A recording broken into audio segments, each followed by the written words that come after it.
Welcome to the Box Score Sports Podcast.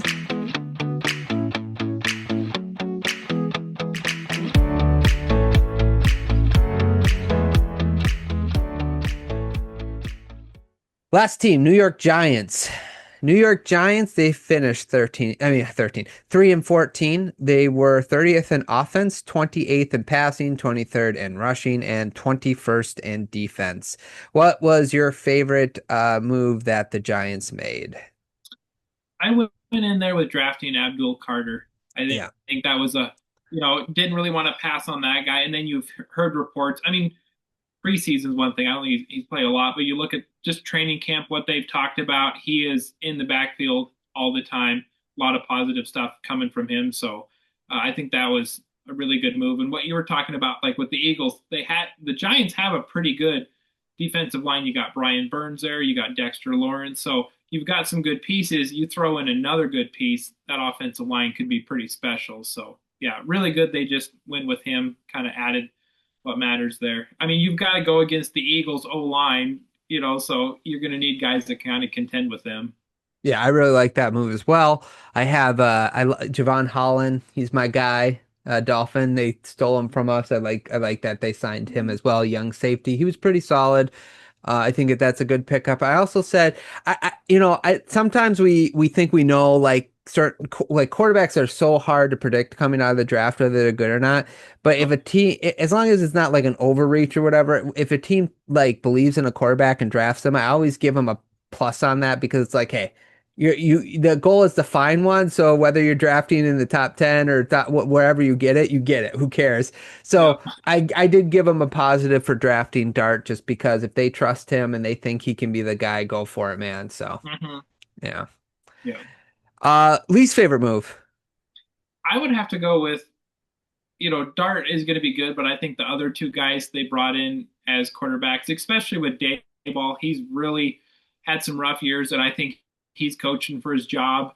And you bring in Wilson and even Jameis. I mean, Jameis, we saw that with the Browns last year. He can have some phenomenal, number wise games, but he's going to make those bad mistakes. So we'll see what Wilson does, but if they had to turn to Winston, he's not going to win you games.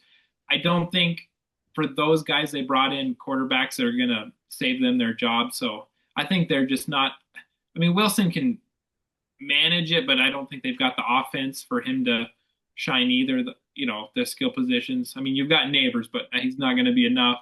So yeah, just their quarterback room. Not super thrilled about that. We'll see about Dart, but he's a rookie, and Right. I so think they said he's supposed to be like a project, so he'll take a yep, year or whatever. yep. That's why I don't mind they brought one of them in. I didn't like that they brought both them in, especially Russell Wilson, just with his pedigree. I thought like just go with Winston, have that one veteran quarterback that could help, and then just let Dart learn and then throw him in the middle of the season. Wilson, I didn't like that pickup. I believe that some players can be progress stoppers. So like when you have a young quarterback, you want him to get as many reps in training camp and as many reps in Mm-hmm. preseason and stuff like that. When you bring in more quarterbacks, you take away reps from them. So when you're trying to figure out, oh, which one of these three I should start, it's like you're taking reps away from Dart. So just bring in Winston, draft Dart.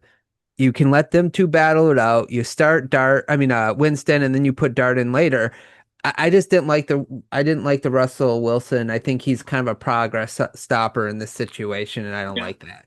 And I think didn't they sign Winston first? And Yes. yeah, and Yeah. I was like that actually like I thought, man, him and Neighbors because you saw how Judy was last Yeah. year with I mean crazy games, and so I'm like, man, Winston and Neighbors are going to be this phenomenal duo, and then also they bring in Wilson and name him the starter, and I'm like, yeah, I think Winston definitely has way more upside. He might throw a few many pick sixes, but I think upside wise, you should have just stuck with Winston and then brought in Dart, later on. But Yeah. That yeah, that's the way I felt too. Yeah. Okay. The green flag for you going into the season for the that Giants. would be that defensive line we talked about. So I got Brian Burns, Kayvon Thibodeau, Abdul Carter, Dexter Lawrence. You mentioned Javon Holland. I think that defensive line could be real special. I think I'll get into that a little later about my least confident prediction, and it kind of involves the Giants with that defensive line. But definitely green flag for there. That could be really, tough for quarterbacks to contend with that one. Yeah, I agree. I had defense. I think that their defense is going to look a little better this year. I like what they've done on the defense. We'll talk about kind of a flaw they have that I don't think they necessarily addressed. Unless if Carter can fix it, but we'll talk about that in a second. But overall, I really like that. And obviously, Neighbor is fun. You know, he's Yep. fun to watch. He's Yep. explosive, so gives you somebody to kind of tune in for every week that on the offensive side of the ball. So that's kind of nice. So Yeah. Kind of like when they had Beckham there. correct. Yeah, yeah. Red flag for you. I went with Brian Dable there Hmm. because I think he's really struggling. He came from Buffalo, but when you see these coordinators, what we were talking about a little bit ago, they have like a phenomenal player. So Dayball has Josh Allen. You look like a genius when you got Josh Allen, and then you go to a team and you just struggle. And they've kept him there longer than I thought, but I just he's supposed to be. I think he's an offensive guy, and that offense is just struggles a lot. I mean, they've messed around with quarterbacks and really struggled there, but yeah, I went with Dayball. I'm surprised they kept him another year, but I'm pretty confident he's going to get fired midseason here. So that's kind of my red flag because you're probably moving on anyway if they struggle. So you should have just maybe done it earlier. Yeah, I like Dayball. I think he helped shape Josh Allen, and I think his Hmm. biggest error was actually making Daniel Jones look good. And once Yeah. he did that, because he didn't draft Daniel Jones, he wasn't there when Daniel Jones came in, so Yeah. he kind of made him look good that one year, and then they signed him to that contract, and it was Hmm. like so he never really got to pick his guy, and I'm Yeah. not sure if Dart is his guy or the new, the GM's guy Yeah. like you said, we'll get rid of him. That's why I like that idea. Like, if you should just get rid of him because you're going to bring in a different coach after, because usually the coach, quarterback, GM, they're kind of all tied together. So if you Yep. move on from one, you might need to move on from all of them. Yep. And I think you're right. That's a good one. I like that one. But I don't know if it's him being a bad coach or he kind of out coached himself that first year with Daniel Jones when Daniel Jones wasn't Yeah. going to be that good of a quarterback. I don't know, Yep. but you're right in the sense of like I just don't think it's going anywhere now. Yeah. So yeah. For sure. Um I put run defense. I think they were like the worst run defense last year, one of the worst. And they played in a division with the Eagles. And even though they got Carter, they didn't really get any like Carter might become that, but they didn't really address their defensive line to get like a real run stopper. And Yeah. I just don't know how it's going to go over for them moving Yeah. forward. So I think their run defense is the one thing. Like, I think they'll have a better defense. I like what they've done, but the fact that they didn't really address the runs, the run stopping, I'm a little nervous about for them. Yeah. So run defense for me. And then skilled players because other than neighbors, they have no one else. Yeah. Well, I like their running back, but I'm talking about pass catchers, I should Yeah. say. Pass catchers Yeah. mostly. Yeah. Yeah. Yeah. That, like Abdul Carter and even Brian Burns, great, edge kind of guys. They're going to get the quarterback, but you want like the Eagles have, uh, man, he's phenomenal. His name just their DT, Jalen Carter. Yeah. Yeah, Carter. So Yeah. they've got him right in the middle. He's going to really help your run defense out. He doesn't get very many sacks because he's getting doubled, taking care of the run stuff. And yeah, it's great to have pass rushers, but when you're like you said already bad at the run, pass rushers aren't going to really help there. So Right. Yeah, exactly. Yeah. Fantasy football go to? I would have to go Neighbors. I think Hmm. he's going to be the lone highlight on that team, especially Yep. with you could maybe say one of their running backs, but I think Singletary's still there and he was pretty good, but I think you're going to be kind of balancing running duties and pass catching duties between Scadaboo and Tracy. So I think it's gonna be tough for one of those guys to break out unless you get an injury to one. So I think Neighbors is going to get fed all he wants from the quarterback. So he'll probably be a top five receiver this year. I like, yeah, Neighbors is the obvious one. I did say Tracy because again, he's not going to be picked super high. Mhm. He'll be a starting running back, and even though the Yeah. carries might be split, I think he averaged over 4 yards a carry last year, if I'm not He did mistaken. really, yeah. He had a couple 100-yard games.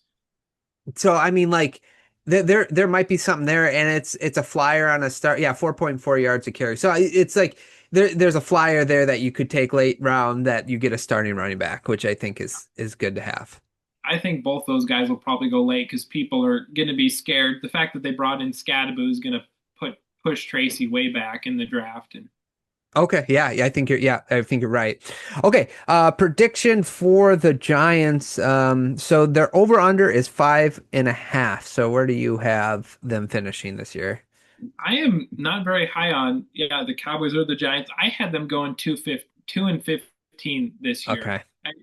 Which we'll get into that about the least confident prediction. But looking at who they have to play, I think they're going to struggle to put up points. That defense, we could see about the defense. We'll get into that. But yeah, 2-15.